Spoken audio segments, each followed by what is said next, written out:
Hello, everybody. Welcome back to another bite sized episode of Taking Care of Business, where we explore how leaders are shaping tomorrow's headlines with decisions that they make today. So, AG Barr, best known for Irn Bru, Rubicon, and Boost, has just announced an acquisition of Fentimans and Frobishers for a combined £51 million, doubling down on its adult soft drinks category. I grew up drinking Fentimans. The ginger beer and the Curiosity Cola were my favourites. And I don't really drink soft drinks anymore, but I did pick up a bottle of Curiosity Cola last weekend actually, um, to try with whiskey. Not what I used to do when I was younger, but anyway. And while it was good, I still prefer the whiskey neat. But tasting it again did remind me of how distinctive the brand is and why AJ Barr wants it. But here is the part of the story that I find quite interesting. We keep hearing about consumers are drinking less alcohol, that no to low alcohol drinks are the future. And yes, I think that there is truth in that, some truth anyway, but I'm not convinced it's a permanent cultural shift.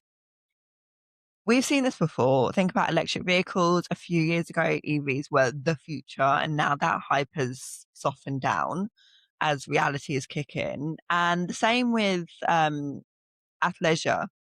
So for a decade, everybody lived in leggings and hoodies, and now people are gravitating back to tailoring, dressing up, and wanting to feel put together again. So consumer behavior isn't linear, it's cyclical. Trends intensify and then they swing back. So when I look at AJ Barr's move, I don't see a company predicting the future. I see something different. A company hedging, diversifying, and strengthening its hand regardless of where the trend goes. And it kind of reminds me when Philip Morris acquired Vectura Group. That move wasn't about replacing their legacy business, but about widening their portfolio so that the company remains relevant over the long term. And that brings me to the point that I think gets overlooked. You scale not by abandoning your past, but by protecting it and expanding beyond it. And AJ Barr is doing exactly that. Irn Bru, Rubicon, these brands still matter. They're profitable, they are culturally iconic, and they anchor the business. But adding Fentimans and Frobishers give the company optionality. If low alcohol and adult soft drinks continue to rise, great. AJ Barr is positioned to win. If the pendulum swings back and consumers return to drinking more alcohol, premium mixes, they still win. This is diversification as resilience, not prediction. For founders, executives, and everybody really looking to build a business, the lesson here I think is quite simple. Don't bet on permanence, bet on flexibility.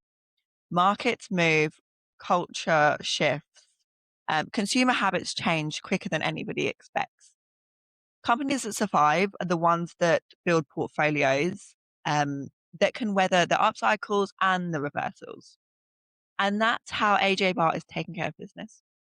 Thanks for listening. And if you enjoyed this breakdown, follow this show and please give me a 5-star rating for more real time insights into how business leaders are shaping the world around us.